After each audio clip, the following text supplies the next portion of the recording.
Bien, Padre, ahora al meditar en tu palabra, pedimos que tú tengas misericordia de nuestras almas, de nuestras mentes, de nuestras vidas. Tú conoces cada uno de nosotros de manera específica, particular, conoces todos los detalles, conoces lo que pensamos, lo que anhelamos, conoces nuestras prioridades. Pero Padre, tú eres Dios. Y tú eres el que manda, tú eres el creador de los cielos y la tierra, tú eres el dueño de absolutamente todo, tú eres el soberano. Y tú te extendiste, Señor, para darnos la salvación que necesitamos, el perdón de pecados. Por lo tanto, que quiero pedir que tú de una manera muy particular, muy específica, hables a cada uno en este salón, cada uno de nosotros. La gloria sea de Cristo, Señor. Y esto te lo pedimos, por favor. Amén. Bien, vamos a volver a leer el pasaje desde el versículo 15 hasta el versículo 23. Colosenses capítulo 1. Colosenses capítulo 1.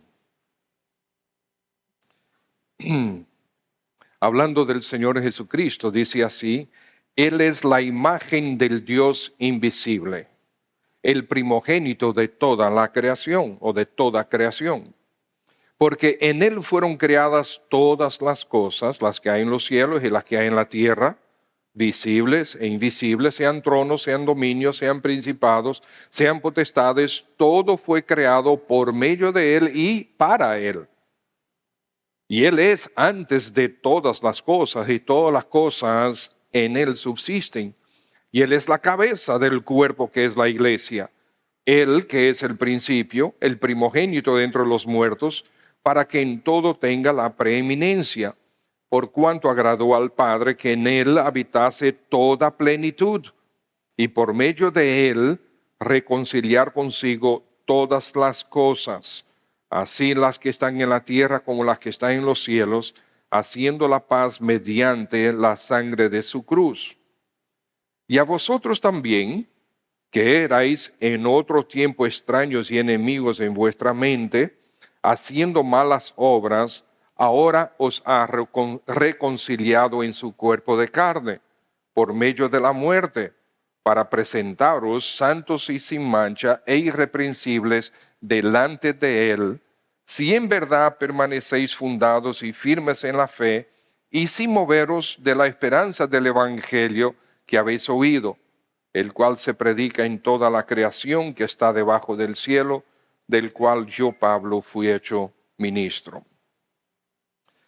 En esta mañana queremos meditar sobre esta verdad. Dios reconcilia a sus enemigos. La semana pasada, o la oportunidad pasada, nosotros vimos que el Señor no se reconcilia con nadie. Él no se reconcilia con nadie porque Él no ha pecado contra nadie. Él no le ha hecho daño a nadie. No le ha hecho mal a nadie. Por lo tanto, Él no se reconcilia. Ahora, el hombre sí necesita reconciliación. Pero el hombre no quiere reconciliación. El hombre no quiere reconciliarse con Dios. Entonces Dios toma la iniciativa y lo reconcilia con Él mismo. ¿Okay? Y lo interesante es que nosotros somos sus enemigos, o los que están sin Cristo todavía son sus enemigos. Nosotros, los que por su gracia ya venimos a Cristo, ya no somos enemigos. El Señor nos ha trasladado de enemistad a sus hijos. ¿Por qué? Porque Él quiso. ¿Okay? Y eso está disponible para todo el mundo. La enemistad no necesita dos o más partes. No es que si hay enemistad, entonces los dos son enemigos. No, no necesariamente. Demasiado menudo es así, pero la enemistad puede surgir solo de una parte hacia la otra. Hay personas que sencillamente son, digamos, tus enemigos. Se están oponiendo a todo lo que tú haces, pero tú no le has hecho nada. pero ellos han decidido en constituirse enemigos tuyos. Eso es el caso de nosotros con Dios. Dios no es nuestro enemigo, el hombre es su enemigo. Dios ama al hombre, de tal manera amó Dios al hombre, al mundo, que dio a su Hijo unigénito. ¿Para qué? Para que todo aquel que en él crea no se pierda, mas tenga vida eterna. O sea, por ser enemigo de Dios, tú estás en peligro de perdición. Ahora, el Señor no quiere que te pierdas y por lo tanto te ha dado la oportunidad de ser su hijo a través de Cristo Jesús.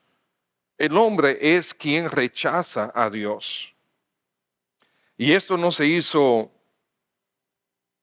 hizo más que evidente, que el hombre rechaza a Dios, que el hombre es enemigo de Dios. Eso se hizo más que evidente en la apertura de los Juegos Olímpicos en París antes de ayer.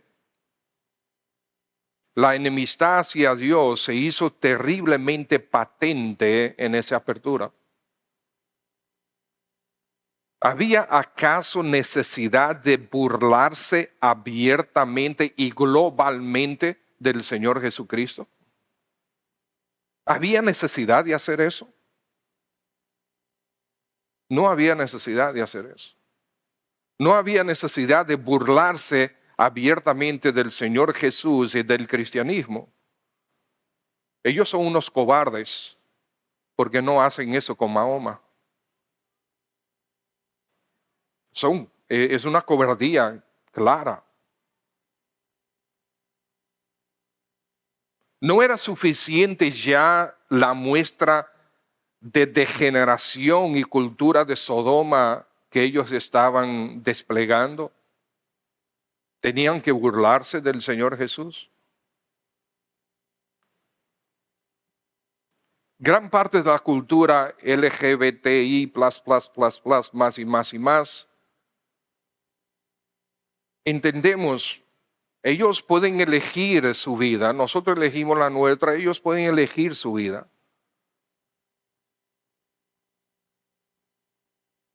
Y gran parte de esa cultura está dispuesta a demostrar su odio a Cristo, aunque no es todo, sabemos muy bien que no son todos, claro que no.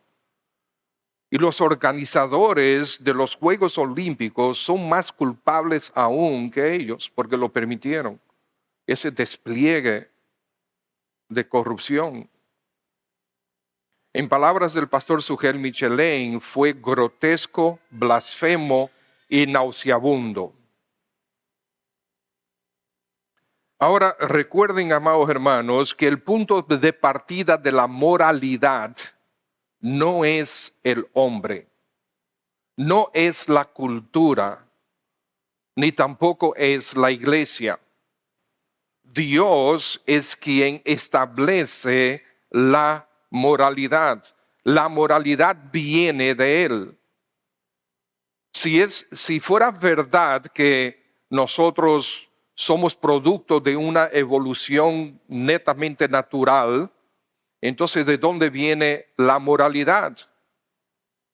¿Quién ha dicho que a través del globo, a través de todas las culturas, las mismas cosas son malas y las mismas cosas son buenas en sentido general? En todas las culturas matar es malo, robar es malo. ¿Verdad que sí? En todas las culturas esas cosas son, y otras más. ¿Y quién establece eso? ¿De dónde vino eso? Vino de Dios. Dios lo impuso en el corazón del hombre desde el inicio. Él es el punto de partida para toda moralidad. Ahora, Él describe, es Dios mismo quien describe cómo es el hombre en sentido general. El hombre sin Cristo, conocemos Romanos capítulo 3. Los versículos 9 al 12 dice, ¿qué pues? ¿Somos nosotros mejores que ellos? Dice Pablo. Pablo está hablando como judío, está diciendo, ¿somos nosotros los judíos mejores que los gentiles? Y sigue diciendo, en ninguna manera, pues ya hemos acusado a judíos y a gentiles que todos están bajo pecado. Como está escrito, ahora cita el Antiguo Testamento, Pablo, y dice, no hay justo ni aun uno. No hay nadie que sea justo como Dios es justo. No hay justo ni aun uno. No hay quien entienda. No hay quien busque a Dios. No hay quien busque a Dios. Todos se desviaron, a una se hicieron inútiles. No hay quien haga lo bueno, no hay ni siquiera uno. Esa es la declaración de Dios sobre la moralidad del hombre. No hay ni siquiera uno que sea bueno. No hay hombre bueno sobre la tierra que busque a Dios. No lo hay. Si hay personas que están buscando al Señor de alguna forma, es porque Dios está trabajando en ellos. Cuando tú viniste a Cristo, ¿viniste porque alguien te puso una pistola en la cabeza? No, tú viniste voluntariamente, pero porque Dios estaba trabajando en tu corazón. Porque nadie puede venir a mí, dijo el Señor Jesús, si el Padre que me envió no le trajere. Entonces ninguno de nosotros eligió a Cristo porque somos buenos. Elegimos a Cristo porque el Padre puso en nosotros elegir a Cristo. El Padre intervino en nuestras vidas para que nosotros pudiéramos recibir la vida eterna por medio de Cristo Jesús. En el pasaje de hoy vemos también una corta pero específica descripción de la condición natural del hombre sin Cristo. El hombre sin Cristo como Salvador de su alma y Señor de su vida. Y entonces encontramos a partir del versículo 21, vemos la condición de los que están sin Cristo. Pablo está escribiendo a los colosenses. Los colosenses es una iglesia, la iglesia en la ciudad de Colosas, en Asia Menor de aquel tiempo. Y Pablo ya está escribiendo a estos que ya son creyentes, que ya son cristianos, que ya se convirtieron a discípulos de Cristo. Y le está diciendo a ellos, vosotros también que erais en otro tiempo erais. En el pasado ustedes eran así como en otro tiempo erais extraños y enemigos en vuestra mente. Extraños y enemigos en vuestra mente haciendo malas obras, ahora os ha reconciliado. El pasado de los colosenses, extraños. Eso significa que ellos no eran parte del pueblo de Dios.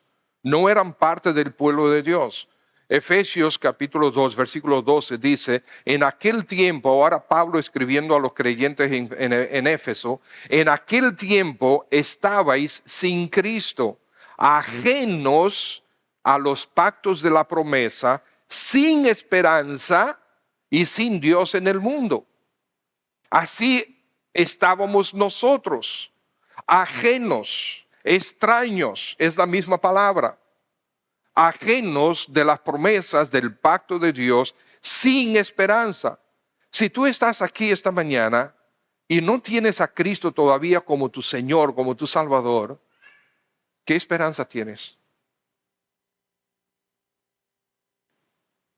¿Tienes la esperanza de seguir viviendo en esta vida, hacer lo que estás haciendo, quizás hasta prosperar, si el Señor te lo permite, hasta prosperar económicamente y conocer y viajar y muchas cosas para que al final, ¿qué va a suceder? ¿A dónde va tu alma? ¿Qué esperanza tienes? El Señor Jesucristo vino para ser tu Salvador, para ser tu Señor, para darte la esperanza de vida eterna. Y la esperanza en Cristo no es que yo espero que algo bueno me pase, sino es seguro que me va a pasar. La esperanza en Cristo es una certeza. En Cristo tú puedes tener vida eterna. Efesios 4:18 dice, teniendo el entendimiento entenebrecido. Así es, sin Cristo nuestra mente está entenebrecida, nosotros no entendemos, estamos bloqueados, estamos en tinieblas. Es cuando estamos en Cristo que podemos entender las cosmovisiones diferentes del mundo, lo ajeno que están a Dios.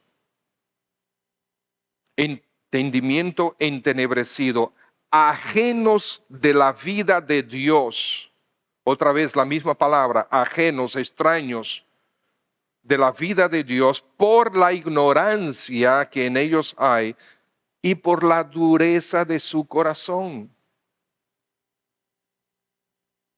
Es tan triste, el Señor hace absolutamente todo.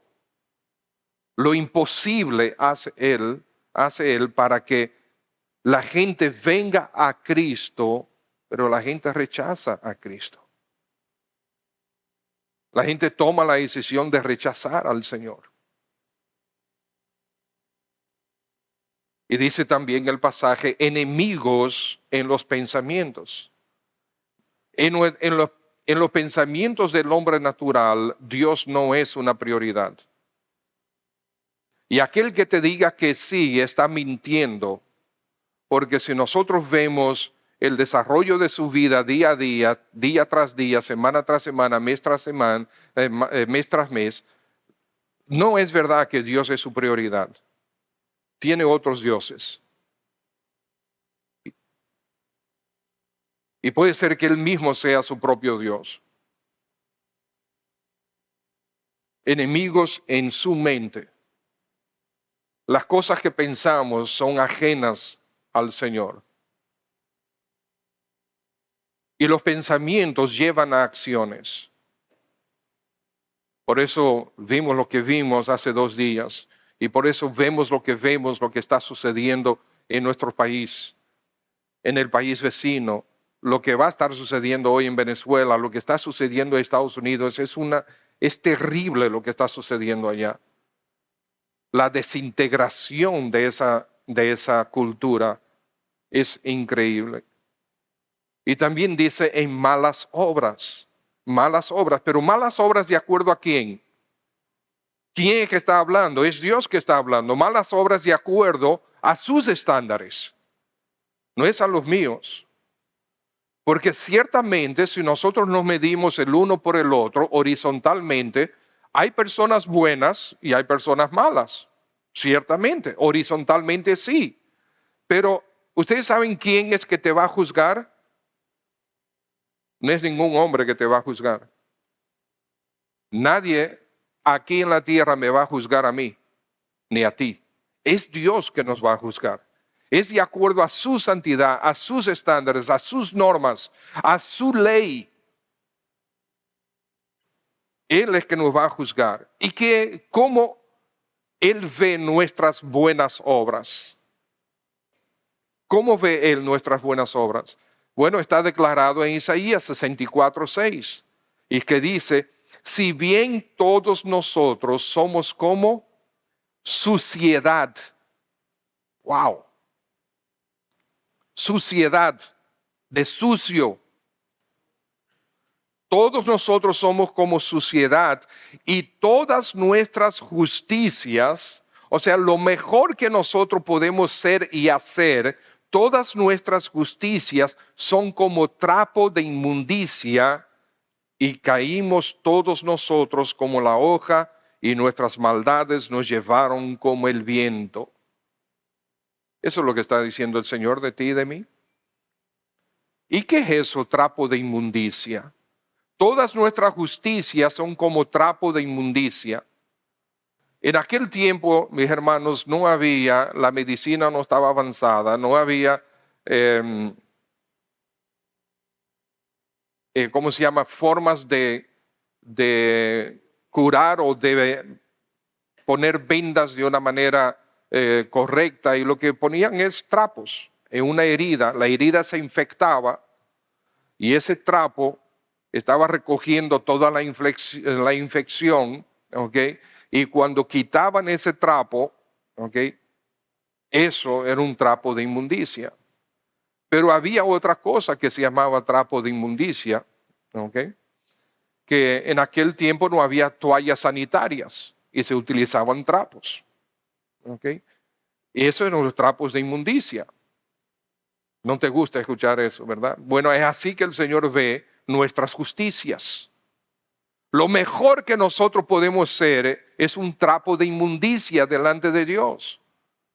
Por eso necesitamos a Cristo. Por eso es que Él se entregó a sí mismo para que tú puedas ser perdonado, transformado y pudieras ser hecho hijo de Dios. Así eran los colosenses, extraños, enemigos en sus pensamientos, haciendo malas obras. Así somos nosotros también. Pero ¿qué cambió? ¿Qué cambió para los colosenses? ¿Qué cambió para los colosenses? Bueno, vamos hacia atrás, versículo 5 y 6. Versículos 5 y 6, ¿qué dice? Ahí en Colosenses capítulo 1. Dice que ellos, a causa de la esperanza que os está guardada en los cielos, de los cuales habéis oído la palabra, por la palabra verdadera del Evangelio. ¿Qué pasó? Que ha llegado hasta vosotros, y así como a todo el mundo, y lleva fruto y crece también vosotros, desde el día que oísteis y conocisteis la gracia de Dios en verdad. ¿Qué fue lo que cambió? Ellos escucharon el Evangelio y actuaron con relación al Evangelio. Oyeron la palabra verdadera del Evangelio, como tú estás escuchando hoy. Y vimos en ese versículo 6 que esa palabra verdadera del Evangelio floreció en ellos, o sea, dio fruto de vida eterna, los llevó a la salvación y dice, y lleva fruto. Están ahora como discípulos de Cristo, viviendo para Cristo. En el versículo 13 dice que el cual nos ha librado de la potestad de las tinieblas y trasladado al reino de su amado Hijo. ¿Qué fue lo que pasó? Si ellos eran de esta manera que describimos y ahora ya no lo son, ¿qué pasó? Bueno, oyeron la palabra verdadera del Evangelio que floreció y lleva fruto, fueron librados de la potestad de las tinieblas. Si fueron librados de la potestad de las tinieblas es porque estaban en tinieblas. De nuevo, recuerden, esto es desde la perspectiva de Dios. Es como el Dios tres veces santo ve. Estás aquí esta mañana y estás sin Cristo, tú estás en tinieblas todavía. Y el Señor te quiere librar de las tinieblas y quiere traerte a su luz admirable. Ese es su amor demostrado para contigo. Él no quiere que te pierdas. Él quiere darte la vida eterna, quiere darte el perdón, colocar en ti la esperanza de eternidad con Él. Versículos 13 y 14 dice que ellos fueron redimidos y fueron perdonados. Así como todos aquellos que ahora ya hemos en su gracia, y repito, es en su gracia. Todos nosotros estábamos exactamente en la misma condición, perdidos y caminos al infierno. Y Dios intervino en nuestras vidas y nos trajo a Cristo. Él nos trajo a Cristo. Ya aclaramos que nadie viene a Cristo por sí solo. Es Dios que está trabajando en ti para traerte a Cristo. Y si Él te trajo aquí esta mañana, yo no vine por Dios, fue mi amigo que o mi mamá o mi papá o quien sea, que me empujó y bueno, yo estoy aquí por eso. No, el Señor te trajo. El Señor te trajo. Tu amigo, tu hermano, tu mamá, tu papá, tu hermano, fueron solamente el instrumento. Dios te trajo porque está interesado en tu alma. Dios te trajo porque quiere darte el perdón. Dios te trajo porque quiere reconciliarte. Dios te trajo porque aunque tú eres enemigo, Él quiere que tú seas su hijo. ¿No es eso glorioso? Es eso glorioso. Entonces, La condición de los que están sin Cristo, ya lo vimos, extraños, enemigos, malas obras. ¿Qué cambió? Oyeron la palabra verdadera del Evangelio que floreció, lleva fruto, fueron librados de la potestad, del poder de las tinieblas, fueron redimidos y perdonados. ¿Qué fue lo que provocó ese cambio? ¿Qué fue lo que provocó ese cambio? Nosotros lo vemos versículos 21, 22 y 23. De nuevo, ustedes que estaban en otro tiempo, eran en otro tiempo extraños enemigos en vuestra mente, haciendo malas obras. ¿Qué pasó? ¿Qué hizo Dios? Os ha reconciliado en su cuerpo de carne por medio de la muerte. Eso fue lo que pasó. Os ha reconciliado. Tú no quieres saber de mí, pero yo quiero saber de ti. Tú me rechazas, pero yo me extiendo hacia ti. Tú no quieres saber de mí, pero yo morí por ti. O sea, ¿qué más podemos pedir? ¿Qué más podemos pedir? Qué glorioso Señor, qué glorioso Señor. Dice, Él os ha reconciliado, pero fíjense en su cuerpo de carne. Cristo llevó nuestra culpa en su cuerpo. La vez pasada también dijimos claramente que la reconciliación tenía que ser en Cristo encarnado, Dios encarnado. Vimos que no podía ser un hombre cualquiera porque todos estamos exactamente en el mismo plano. Todos nosotros somos culpables, todos nosotros merecemos el infierno. Ninguno de nosotros puede salvar al otro, porque todos vamos para el infierno si el Señor no interviene. Entonces no podía ser hombre solamente. Y no podía ser Dios solamente porque tenía que morir. ¿Okay? Entonces, Dios hombre fue lo que el Señor decidió encarnarse para que Él, 100% hombre, 100% Dios, pudiera de manera inocente cargar sobre Él mi culpa, tu culpa, llevar sobre Él nuestros pecados y pagar por nuestros pecados en la cruz. ¿Por qué? Porque la paga del pecado, el castigo del pecado es muerte. Entonces, Él fue nuestro sustituto. Él fue a la cruz, Él recibió el castigo por mí, en mi lugar, en tu lugar. En su cuerpo, Él llevó nuestra culpa. No, Él llevó tu culpa. Cuerpo de carne. Su encarnación fue real. Hay algunos que enseñaban, y en el tiempo de los colosenses estaba sucediendo eso, enseñaba que Cristo realmente no estaba en carne. Porque estaba surgiendo una filosofía en aquel tiempo, una enseñanza de que la carne es sumamente, totalmente mala y nada bueno puede salir de la carne y por lo tanto Cristo no podía venir en la carne. Por lo tanto era solamente una emanación, era prácticamente una visión lo que ellos estaban viendo en cuanto a Cristo. Era imposible que Dios, que es santo, puro, tomara carne que es impura, que es mala, que nada bueno podía salir de ella. Entonces, Pablo aquí lo corrige eso y dice, no, en su cuerpo de carne, su encarnación fue real. Sin encarnación, no habría cuerpo. Sin cuerpo, no habría muerte. Sin muerte, no habría expiación sustitutiva. ¿Se entiende?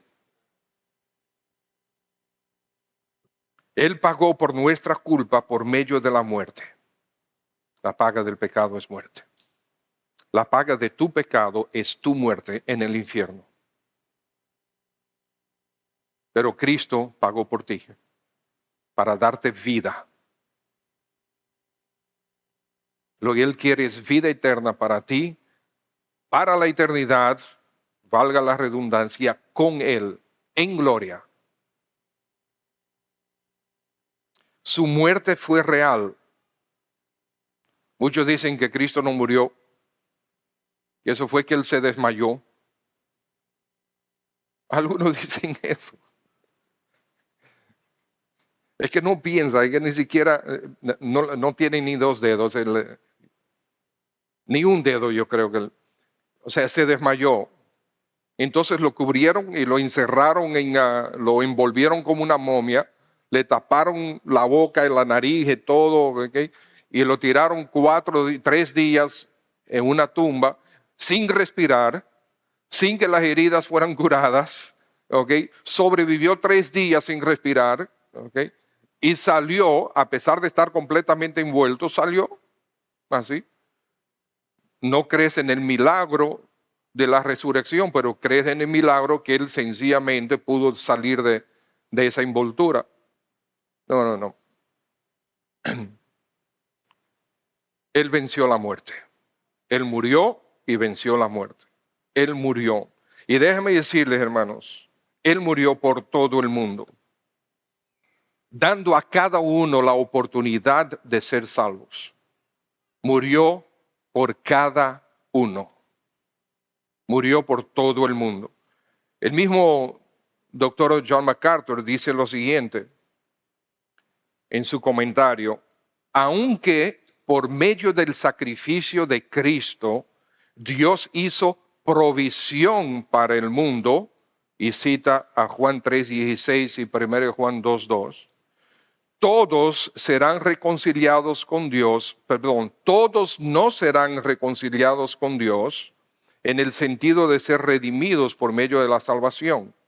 Los beneficios de la expiación de Cristo son aplicados solo a los elegidos, quienes solamente vienen a salvación en Él.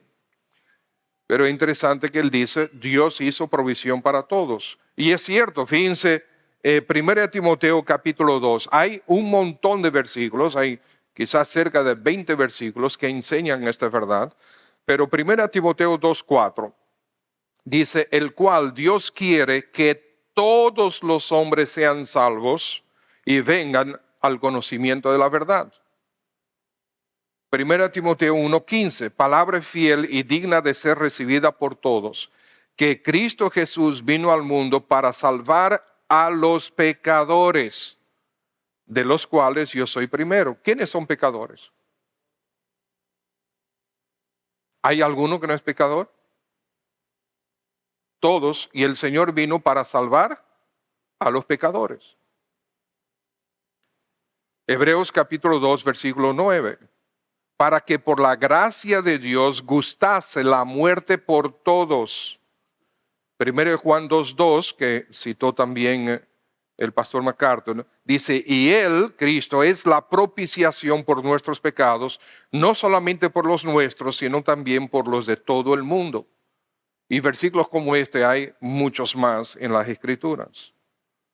Pero a pesar de eso, el mundo rechaza a Cristo. El mundo toma la decisión de rechazar a Cristo. Todos y cada uno tiene la solución a pedir de mano, a pedir de boca. Todos, si tú estás aquí ahora mismo sin Cristo, tú tienes ahora mismo la salvación ahí disponible para ti, está en Cristo. Solamente tienes que pedírsela. Está ahí. No puede ser tan fácil. Claro que no es fácil. ¿Por qué? Porque tu propio corazón es tu enemigo. ¿Por qué no te has convertido todavía? Si has escuchado el Evangelio muchas veces antes. ¿Es fácil? No, no es fácil. Tú eres tu peor enemigo. Y no solamente eso, no es fácil porque la parte difícil la hizo Cristo. La salvación no es fácil. Cristo Jesús fue a la cruz por ti. Él murió por ti. Eso no es fácil. Eso es imposible para el hombre. Pero el Señor te ha traído para que tú escuches su palabra. Y Juan capítulo 3, versículo 36,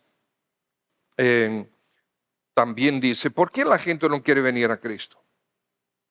¿Por qué no toman la solución que el Señor le está poniendo en las manos?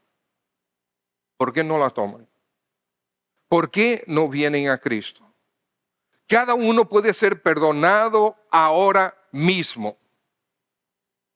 ahora mismo, ¿por qué no viene a Cristo? Bueno, busquemos Juan capítulo 3 para que veamos por qué. Juan capítulo 3.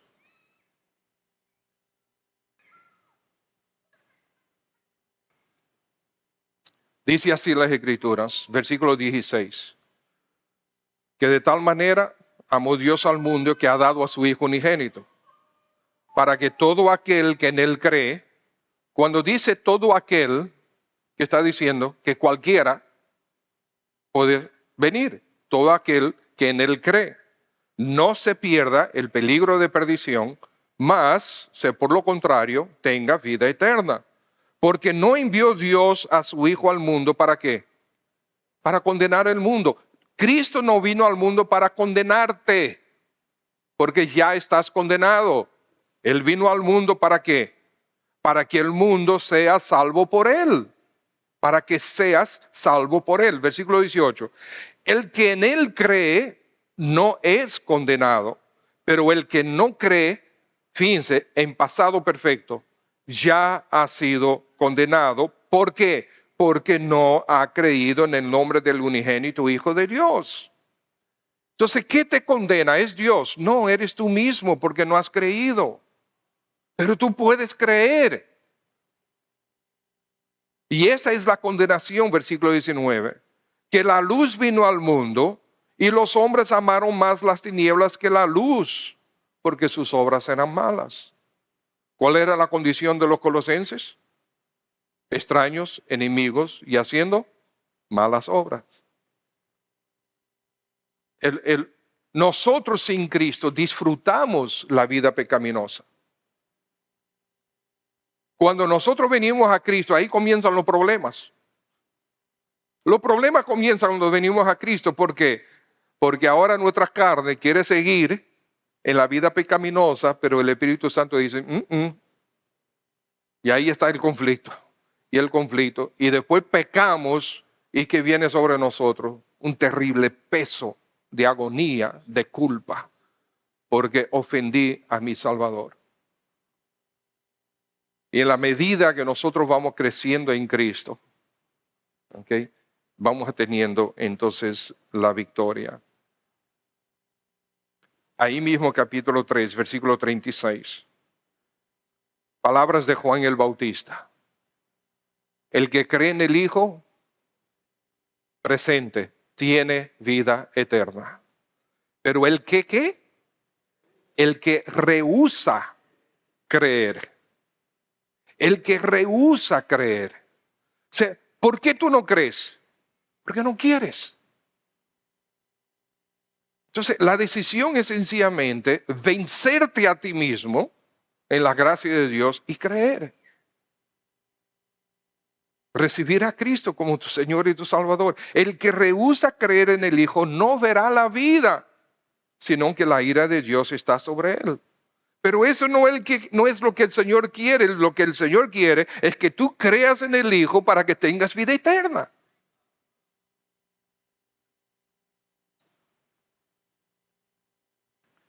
Por esta razón, necesitamos que el Padre intervenga.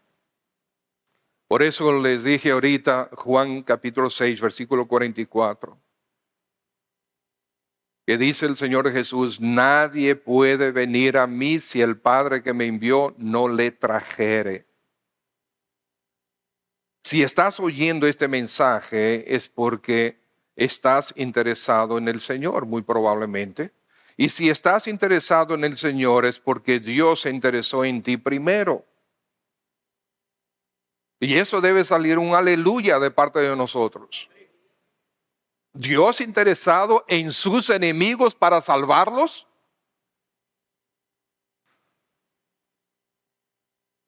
Dios quiere reconciliarte con Él a pesar de ser su enemigo. Dios te ama tanto que te está atrayendo hacia Él mismo, hacia sí mismo. Ahora, ¿cuál es el objetivo de Dios para los que están sin Cristo? Versículo 22. Versículo 22, regresamos a Colosenses. Colosenses 1.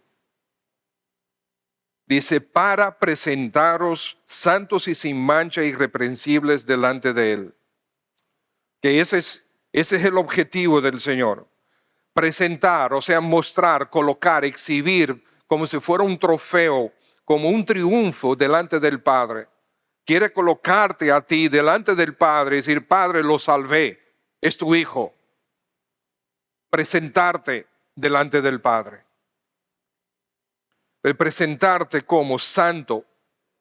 Santo porque ha sido santificado, ha sido justificado por Él. La justicia, la santidad de Cristo ha sido colocada sobre ti y es colocada sobre ti cuando creas. No es de ti mismo, tú no eres santo por ti mismo, estimado hermano. Tú eres santo porque Dios colocó la santidad de Cristo en ti. Entonces hay dos tipos de santidad, bíblicamente hablando. Es la santidad posicional, donde Dios por Cristo nos ve como santos ya, libres de culpa, sin pecado alguno. Ya hemos sido glorificados en el plan del Padre. Esa es santidad posicional. Entonces está la santidad progresiva, donde nosotros vamos creciendo a la imagen de Cristo, dejando atrás nuestros pecados, venciendo, teniendo victoria sobre nuestros pecados. Y somos santos. Y cuando dice que somos santos, aquí está hablando de la santidad posicional. Sin mancha, esa palabra es interesante. Significa sin culpa. Más que sin mancha, significa sin culpa. ¿Por qué somos culpables? Sí, pero el Señor nos va a presentar al Padre sin culpa. ¿Por qué? Porque nuestra culpa fue colocada sobre Cristo. Nuestra culpa fue colocada sobre Él. Irreprensibles delante de Él. La reconciliación sustituye al enemigo por un santo e inocente. Amados, la culpa fue quitada al enemigo y colocada sobre Cristo Jesús. Si un inocente, porque Cristo era inocente, no pecó, si un inocente es castigado, ¿esa es justicia o injusticia? Un inocente siendo castigado, ¿es justicia o injusticia? Es injusticia. Entonces, si Cristo como inocente fue castigado, eso es injusticia. Cristo entonces cargó mi culpa y tu culpa. Dios lo hizo culpable para que se hiciera justicia. Nuestra culpa, tu culpa fue colocada sobre el Señor Jesús para hacerlo culpable, para que su ejecución fuera justa. Al ser ejecutado en la cruz, fuera a través de la justicia. Al mismo tiempo, Él es Señor, Él es soberano, Él es el creador y Él es el juez. Él es el juez. Él es el estándar de la moralidad y de la justicia. No es la justicia de los hombres, no es los parámetros de los hombres, es la justicia, la santidad, el carácter, la persona de Dios. Ni siquiera es la iglesia el estándar de la justicia, pero gracias al Señor que no es la iglesia. Gracias al Señor porque nosotros ¿qué somos? Sin Cristo, perdidos igual que todos los demás. Entonces, ¿qué necesita aquellos que están sin Cristo? Versículo 21 y 22 dice, ser reconciliados con Dios. De eso hemos estado hablando, ser reconciliados con Dios. Eso es lo que necesitan los que están sin Cristo. Eso es lo que necesitas tú. Tener un sustituto, porque si tú vas a pagar por tu propio pecado, tú vas a pasar la eternidad en el infierno. Entonces necesitas un sustituto y Cristo es ese sustituto. Él pagó por ti. No tienes que ir al infierno. Dios no quiere que vayas al infierno. Dios quiere que vayas a la gloria con Él. Dios es malo porque creó el infierno. No, Él es bueno porque te está dando a ti la salvación. No la rechaces. Imagínate que tú estás sobremanera enfermo, vas a un médico, el médico sabe exactamente cómo tratarte para que te sanes y te dice, vete para tu casa, tú no tienes nada. ¿Eso es bondad o maldad? Eso es maldad. Dios no es así. Dios sabe que estás enfermo y Dios dice, mira, este es el tratamiento, Cristo Jesús. Eres salvo por Él y para Él, por su muerte en la cruz. Muriendo, Él pagó por nuestros pecados. Resucitando, Él venció la muerte porque Él es la vida. Y si vienes a Él, tendrás la vida. En el versículo 23 vemos la evidencia de los que ya están en Cristo. Que es que si permanecéis fundados y firmes de la fe, sin moverlos de la esperanza del evangelio que habéis oído, el cual se predica en toda la creación que está debajo del cielo, del cual yo, Pablo, fui hecho ministro. Rápidamente, la evidencia es permanencia en la fe, firmes en la fe, estabilidad en la fe. Muchas veces he encontrado personas que me dicen, no, porque yo era cristiano. Hace mucho tiempo yo era cristiano. No, o eres o nunca fuiste.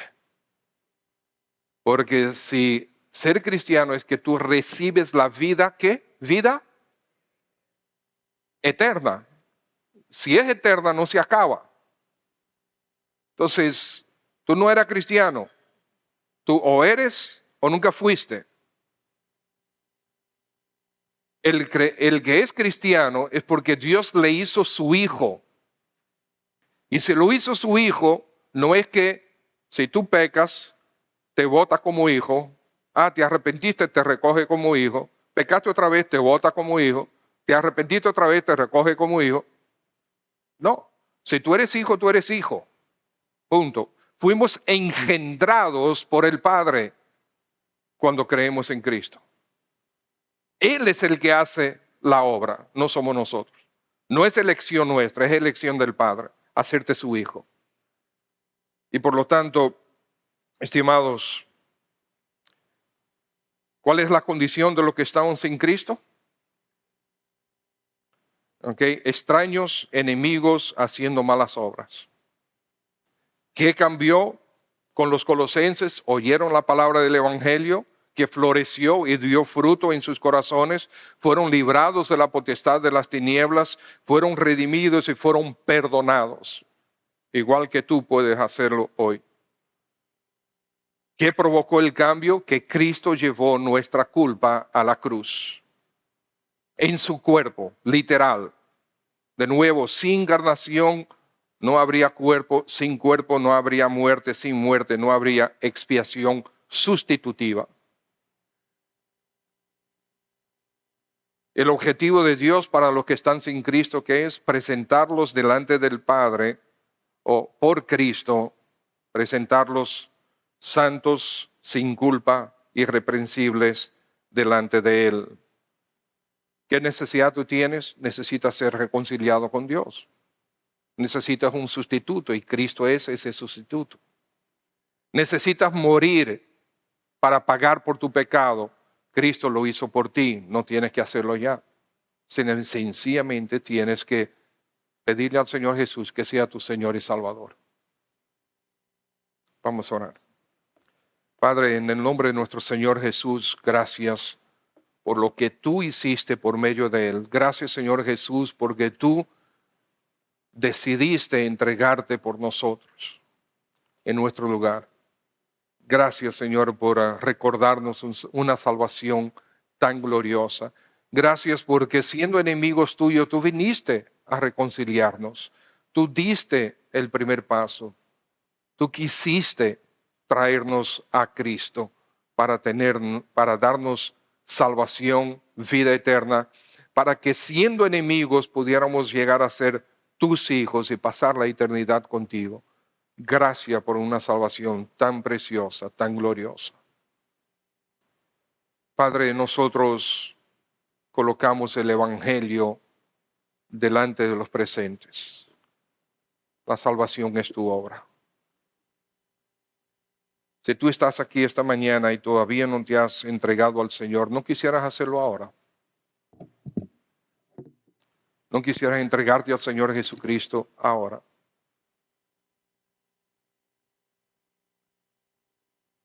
No rechaces a Cristo, no sigas rechazándole. ¿Por qué? ¿Por qué estás rechazando a Cristo? ¿Por qué has estado rechazando al Señor Jesús? O sea, ¿realmente tiene sentido que hayas estado rechazando a Cristo? Es la salvación que te está regalando. Es la vida eterna que te está ofreciendo. Es esperanza de gloria lo que te espera. No sigas rechazando a Cristo. Ahí en tu asiento, toma la decisión de hacerte su discípulo. Dile al Señor Jesús que te perdone por tus pecados. Dile al Señor Jesús que te salve. Dile que a partir de este momento tú te conviertes en su discípulo. ¿Sí? No te estoy diciendo que seas parte de esta iglesia, no. Tú puedes ser parte de cualquier iglesia que enseñe la palabra de Dios de verdad. No estamos buscando prosélitos. Estamos sencillamente presentándote la verdad del Evangelio para que en la gracia de Dios tú puedas ser perdonado y salvado. Seas reconciliado con Dios. Ahí en tu corazón tú puedes pedirle al Señor que te salve. El Señor Jesucristo es el Salvador, ¿verdad? Si yo te pregunto, ¿tú crees que Jesús es el Salvador? Tú vas a decir que sí. Entonces la pregunta es, ¿ya te ha salvado? Porque si Él es el Salvador, es porque va a salvar. Si va a salvar, ¿ya te salvó a ti? Eso es lo que Él quiere, salvarte a ti. Si tomas esa decisión, quisiera que tú le digas a la persona con quien tú viniste que tú tomaste esa decisión.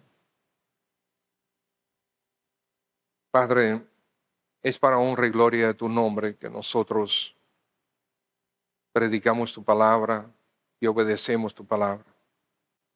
Las almas son tuyas. Los encomendamos a ti, Señor, y nos encomendamos a ti. En Cristo Jesús. Amén.